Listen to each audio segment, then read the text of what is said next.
He tomado unas líneas así rápidas sobre un hombre controvertido, como fue Bernardo Bertolucci, que falleció a los 77 años, un 26 de noviembre del 2008. Posiblemente es el último representante como cine de autor de los años concretamente 60 y 70 del cine italiano, que en aquel momento estaba en plena euforia. A él le gustaban siempre las tramas complejas, complicadas. No se digamos, no se achicaba ante temas que fueran tabúes. Hubo un momento que dijo que ya dejó de tocar ciertos temas porque ya no eran tabú, por tanto ya no le interesaban. Hubieron tres hombres que marcaron su vida en su afición hacia el cine y su afición hacia la literatura. Uno era su padre, que era crítico literario y crítico cinematográfico. Otro era un vecino suyo, Pier Paolo Pasolini, del cual aprendió muchísimo. Y otro fue Jean-Luc Godard, el director francés de la Nouvelle Vague. Eh, Él adquirió fama mundial, le viene precisamente por el cine erótico, para entendernos, por El último tango en París, película no comprendida. La comparo, que no tiene nada que ver en temática, pero sí falta de comprensión por parte del público con la naranja mecánica de Stanley Kubrick, sinceramente lo digo, una parte de un público determinado. El último tango en París, ya sabéis que creo que he hablado alguna vez sobre ella aquí. Es una película que los españolitos cogían autocares e iban a Perpiñán a verla.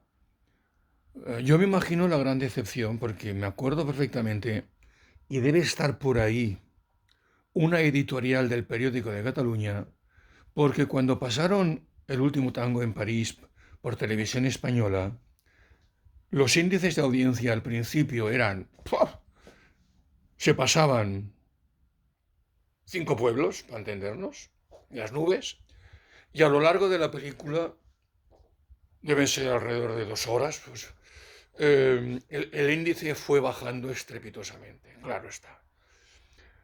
Aquello es un monumento al nihilismo, ¿eh? Es un monumento sobre todo al nihilismo. Lo que pasa es que la gente se había quedado con la escena de la sodomía, que si la mantequilla. Claro, cuando cualquier película erótica para eso te pones un porno y ganas más simplemente para ver los senos de María Schneider y el culo de Marlon Brando. Pues la verdad tampoco es como para echar cohetes. Después escuchas largos discursos sobre la nada y sobre la existencia humana, pues no te quiero contar. Ahí lo dejo. Después vino en el año 74 5 horas de cine monumental, Novecento, evidentemente explicando medio siglo de la vida italiana, la lucha de clases, nunca mejor dicho, los intereses, el fascismo, etcétera, etcétera. De director de élite posiblemente, y entiendo por élite cine de arte y ensayo, pasó a ser un director popular. En los años 80 y 90, Bertolucci tuvo una decepción del sistema italiano, bueno, no es el único, italiano o no italiano, y entonces empezó a buscar, él era un marxista, digamos, confeso, era un freudiano, utilizó el psicoanálisis como instrumento para encontrarse a sí mismo y demás cuestiones. Empezó a buscar sentido, evidentemente, en otras culturas, concretamente en el budismo. Eh, Tenemos la primera película, El último emperador, allá por el año 1987, película con Oscars y demás. Tuvo fascinación por otras culturas también, por ejemplo, por Marruecos y por el Sáhara. Lo demuestra en el cielo protector. Eh, Hizo El pequeño Buda en el año 1993. Aquí tengo la satisfacción de que en el Cine Novedades de Barcelona abarrotado, con monjes budistas por allí en las butacas.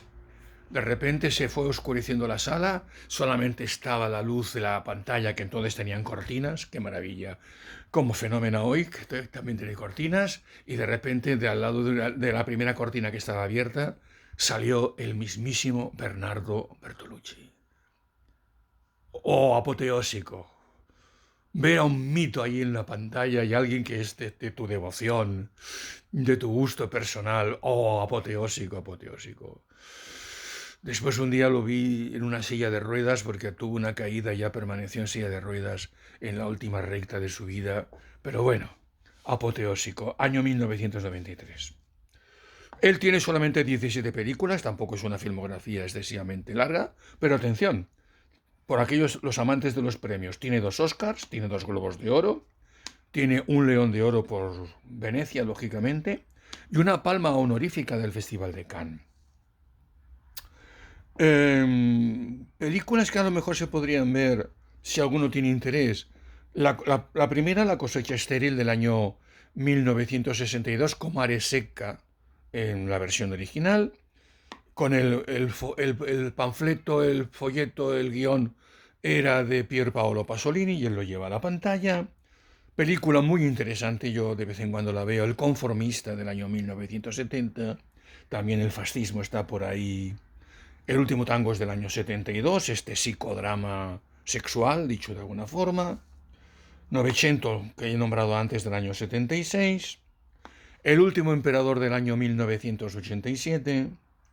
Belleza robada en el año 1996, interesantísima película. Y después tiene 2 maravillas últimas. Soñadores en el año 2003, que varios críticos señalaron la mejor película del año. Que cuando dices esa expresión siempre entras en una discusión. Película maravillosa, cinéfila, en pleno mayo francés.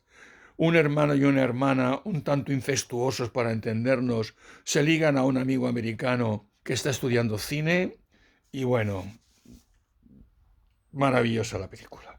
Y tiene una rareza. En el año 2012, yo esa la he utilizado en clase alguna vez, hizo Tú y yo. El título original en italiano era Ragazzo solo, ragazza sola. Y para más INRI, con unas canciones cantadas en italiano por David Bowie. Apabullante. La historia es de un chaval que tiene como una especie de agorafobia y entonces engaña a sus padres diciendo que va a una excursión con el colegio, no sé dónde, y él se queda en los sótanos de la finca y contempla el mundo desde ahí, ¿no? Una mezcla de sentimiento, de fantasía, de terror. Película muy interesante, sinceramente. Hecha entre 4 paredes, literalmente. En fin, Bertolucci era un hombre de la poesía social, era un hombre de las reivindicaciones, era un hombre que denunciaba el poder de los sistemas políticos, en clave marxista, eso sí. Pero, claro, hoy en día cuando, es decir, hay gente que no quiere entender que el marxismo fue a lo largo de mucho tiempo una señal de liberación y no tiene nada que ver con el estalinismo. No tiene nada que ver con el estalinismo. Cuando aparece todo el fenómeno del llamado eurocomunismo, van a renegar de una forma o de otra la mayoría todo lo que había sido el estalinismo en la Unión Soviética. ¿Sí? Aparece otro tipo. Y después hay que pensar otra cosa, que en los años 30 solamente había habían 2 alternativas, eso es cierto. Una, el comunismo, que implicaba libertad en aquel momento, el fascismo, el nazismo, y estaba la opción Roosevelt, por focalizarlo, que era la opción democrática, digamos, que tenía el sentido más humanístico y demás, ¿no?